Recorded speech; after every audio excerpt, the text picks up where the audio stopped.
రాజకీయాల్లో మనం ఒకసారి పూర్తిగా పరిశీలిస్తే ఆలపాటి రాజేంద్ర ప్రసాద్ తెలుగు యువత జిల్లా అధ్యక్షుడిగా జేకేసీ పూర్వ విద్యార్థిగా రాజకీయ రంగ ప్రవేశం చేశారు.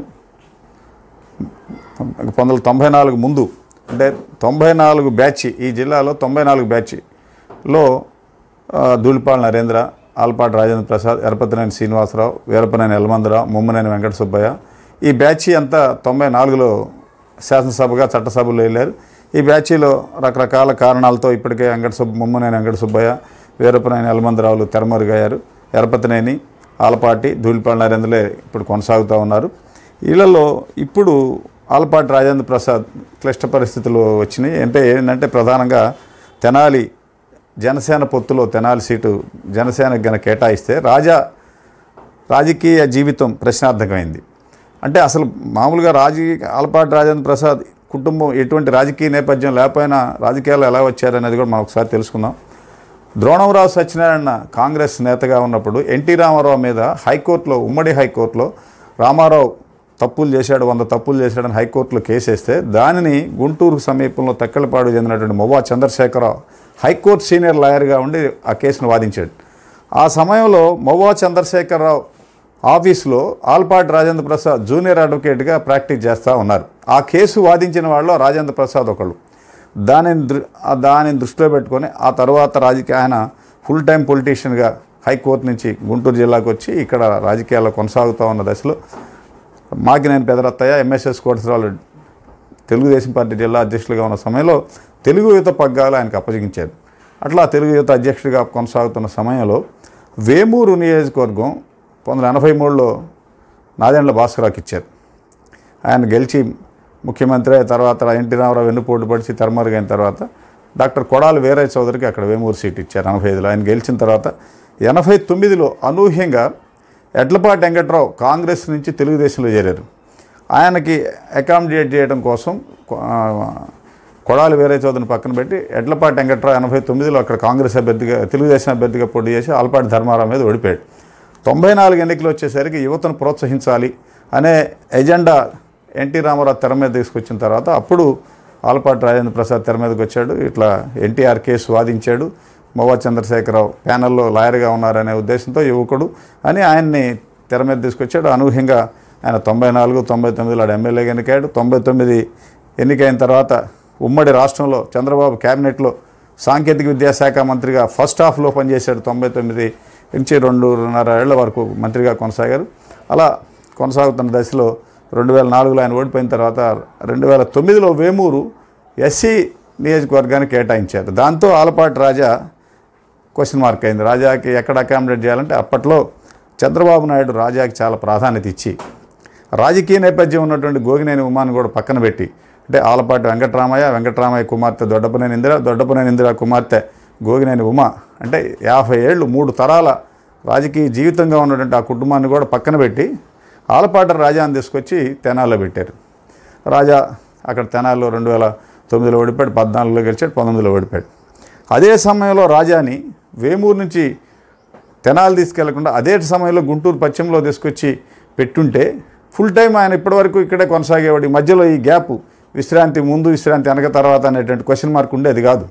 ఇప్పుడు మరలా జనసేనతో పొత్తుండటంతో జనసేనలో సీనియర్ నాయకుడిగా ఉన్నటువంటి నాదెండ్ల మనోహర్ పట్టుబడుతున్నారు. మా పార్టీలో చాలా సీనియర్ లీడరు, పవన్ కళ్యాణ్ తర్వాత 2వ స్థాయి స్ట్రాటజీ కమిటీ చైర్మన్, ఆయన సీట్ ఇవ్వకపోతే ఎట్లా అనేటువంటి ఎజెండా తెర మీదకి వచ్చింది. మిత్రధర్మంలో భాగంగా సీనియర్ లీడర్గా ఆయనకి సీట్ ఇవ్వాల్సిన పరిస్థితులు ఏర్పడ్డాయి. ఈ దశలో రాజాకి ఏ విధంగా న్యాయం చేయాలనేది పార్టీ హైకమాండ్లో నుంచి, జిల్లా నేతల నుంచి పెద్ద ఎత్తున కసరత్తు జరుగుతూ ఉంది. ఒకవేళ తెనాలి రాజాకే కొనసాగించి నాదెండ్ల మనోహర్ని గుంటూరు పశ్చిమకి తీసుకొచ్చి ఎట్లా ఉంటుంది అనేది కూడా జరుగుతుంది. అసలు గుంటూరు పశ్చిమకి ఎందుకు తేవాలనేది చర్చకు మనం వచ్చినప్పుడు కూడా ఒకసారి ముందు ఇది క్లియర్గా ఖాళీ అయిపోయింది. ఎందుకు అయిపోయిందంటే 2019లో గెలిచినటువంటి తెలుగుదేశం అభ్యర్థి మద్దాలగిరి వైసీపీలో చేరాడు. దీంతో ఇక్కడ క్లియర్ ఇండికేషన్ ఖాళీగా ఉంది. అందువల్ల ఏమవుతుంది, రాజాని పశ్చిమ నుంచి తెనాలి నుంచి పశ్చిమకి తీసుకురావటమా, లేకపోతే రాజాని అక్కడే కొనసాగించి నాదెండ్ల మనోహర్ని పశ్చిమలో పెట్టడం, ఇలా రకరకాల కసరత్తు. అంటే ఏదో విధంగా రాజాకి అకామిడేట్ చేయాల్సిందే అనేటువంటి భావన కింద నుంచి పైదాకా పెద్ద ఎత్తున కసరత్తు జరుగుతుంది. ఈ దశలో నాదెండ్ల మనోహర్ను ఒకవైపు తెనాలి సీట్ నాదేనని ఆయన ప్రచారం చేసుకుంటూ ఉన్నాడు. సీట్ నాదేనని ఆయన పాదయాత్రలు చేస్తూ ఉన్నారు. అక్కడ పార్టీ శ్రేణులు జనసేన తెలుగుదేశం శ్రేణులు అయోమయ పరిస్థితుంది. మిగతా అన్ని నియోజకవర్గాలు 2 పార్టీలు కలిసి కార్యక్రమాల్లో పాల్గొంటున్నారు. సీటు మాదేనని ఈయన అనుచరులు, సీటు మాదేని ఆయన అనుచరులు చెప్పుకుంటా ఉన్నారు. ఈ దశలో అసలు ఒకవైపు గల్లా జయదేవ్ చేయడుగా పోటీ చేయను అంటున్నాడు కాబట్టి రాజాని గుంటూరు ఎంపీగా తీసుకొస్తారని కొంతమంది చెబుతా ఉన్నారు. ఆర్థిక వనరులు లేవు, నేను పోటీ చేయను ఎంపీగా అని చెప్పి అన్నాడని ఆయన అంటున్నారు. ఇలా రకరకాలుగా కసరత్తులు జరుగుతూ ఉన్నాయి. మరి ఒకవైపు ఆయన తీసుకొచ్చి గుంటూరు ఎంపీకి పెడతారా, కాసేపు గుంటూరు పశ్చిమలో పెడతారా, కొంతమంది ఏమైనా పెదకూరపల్లిలో పెడతారంటున్నారు, కొంతమంది సత్తనపల్లిలో పెడతారంటున్నారు. సత్తనపల్లి కన్నా లక్ష్మణ్ అనౌన్స్ చేశారంటే కన్నాను తీసుకొచ్చి గుంటూరు పశ్చిమలో పెడతారు, కాపు సమాజ్, ఇలా రకరకాలుగా ఊహాగానాలు వినిపిస్తూ ఉన్నాయి. ఒకవైపు ఇవన్నీ ఎన్ని జరుగుతున్నా కూడా రాజా తిరిగి చట్టసభల్లో పోటీ చేయటం ఖాయం. అది ఎమ్మెల్యేగా, ఎంపీగా, తెనాల, గుంటూరు పశ్చిమ, సత్తనపల్లి, లేకపోతే పెదకూరపాడ, గుంటూరు ఎంపీ ఏదోటి పోటీ చేయటం ఖాయం అనే ధీమాగా ఆయన అడుగులు ముందుకేస్తూ ఉన్నారు. ఇలా పెద్ద హాట్ టాపిక్గా ఉంది. ఆలపాటి రాజా 94 బ్యాచ్లో జిల్లాలో మిగిలిన ముగ్గురులో ఎరపతినేని, ఆలపాటి రాజా, ధూళిపాల నరేంద్ర. ఇలా ముగ్గురులో ఇప్పుడు ధూళిపాల నరేంద్ర కుమార్ సేఫ్టీగా ఉన్నాడు, ఆయన సీటు ఖాయం. వీళ్ళిద్దరిలో ఎరపతినేని సీటు ఖాయం అని చెప్పని సోషల్ మీడియాలో చెప్తున్నారు. కానీ కొంతమంది ఏమైనా ఇంకా రకరకాల సర్వేలు జరుగుతున్నాయి. గంగా కృష్ణమూర్తి బీసీ నాయకుడిని చేర్చుకుంటారు, ఎరపతినేని సీటు రాదని కొంతమంది చెబుతున్నారు. ఆలపాటి రాజా, ఇలా రకరకాలుగా జరుగుతున్నాయి. ఏదో విధంగా ఆలపాటి రాజాకి న్యాయం చేస్తారు అనేదే ప్రధానంగా ఉంది. ఇప్పటికే రాజా రకరకాలుగా సీట్ నాదేననే ధీమాతో ఉన్నారు.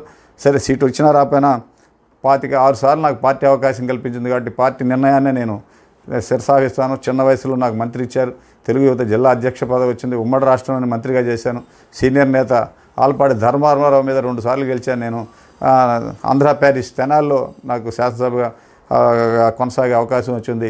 చిన్న వయసులోనే 2 నియోజకవర్గాల నుంచి 6 సార్లు పోటీ చేసే అవకాశం ఉంది. 2 చోట్ల వేమూరులో 2 సార్లు, తెనాల్లో 1 సారి, 3 సార్లు గెలిచాడు. తెనాల్లో 3 సార్లు పోటీ చేశాడు, వేమూరులో 3 సార్లు, 6 సార్లు పోటీ చేశాడు ఆయన. ఈ నేపథ్యంలో ఆలపాటి రాజాకి ఒకవైపు ఆయన మంత్రిగా ఉన్న సమయంలో, అంటే 99 ఎన్నికల తర్వాత 2000లో స్థానిక సంస్థల ఎన్నికలు జరిగినాయి.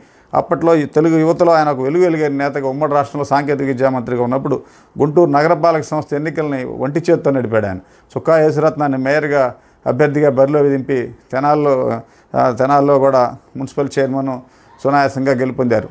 అలా రకరకాల రాజకీయాల్లో తెర మీదకి వచ్చినటువంటి రాజా గుంటూరులో ఆయన శిష్యులు ఇసుక బుజ్జి కానీ, తర్వాత మన ముత్తినేని రాజేష్ కానీ, రకరకాలుగా యాగంటి దుర్గారావు, కొమ్మినేని ప్రసాద్, వీళ్ళంతా కూడా ఆయన అనుచరులుగా ఒక బలమైనటువంటి ఆలపాటి గోపాలకృష్ణ, ఇలా బలమైనటువంటి ఒక యువత, ఒక గ్రూపు, ఒక అనుచరులు వాళ్ళంతా ఉన్నారు.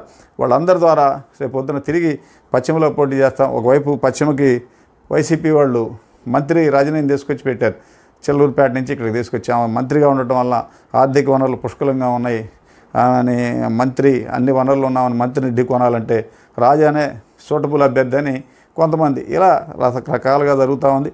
ఒకవేళ తెనాలి మనోహర్కి వదిలేస్తే గుంటూరు రాజాకి ఇస్తారని ప్రచారం జరుగుతుంది. మరి అధిష్టాన వర్గాన మనోహర్ కూడా కమ్మ, ఇక్కడ కమ్మ బీసీలకి ప్రాధాన్యత ఇవ్వాల్సి వచ్చుద్దని, రాజాకి రాదేమని ఆందోళన రాజా అనుచరుల్లో ఉంది. ఇలా రకరకాలుగా ఉంది.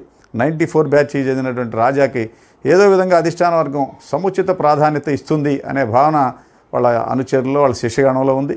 మరి ఇప్పటికే గుంటూరు ఎంపీ పెమ్మసాని చంద్రశేఖర్ ఎంపీ అభ్యర్థి అంటున్నారు. ఇప్పటికే రాజా ఆయన కలిశారు. ఇటీవల గల్లా జయదేవ్ వీడ్కోలు సభలో కూడా రాజా పూర్తిగా జయదేవ్కి వీడ్కోలు సభలో పాల్గొని జయదేవ్కి వీడ్కోలు పలికారు. ఈ విధంగా నాయకులతో సత్సంబంధాలు ఉన్నటువంటి రాజా పూర్తిగా మంత్రి రజనీని ఎదుర్కోవాలంటే రాజానే సూటబుల్ అనేటువంటి ఫీలింగ్ ఉంది. మరి అధిష్టాన వర్గం ఆచితూచి వ్యవహరిస్తోంది సున్నితమైన ఈ సమస్యని. మరి రాజా భవిష్యత్తు ఎలా ఉంటుందో పరిశీలించాల్సి ఉంది.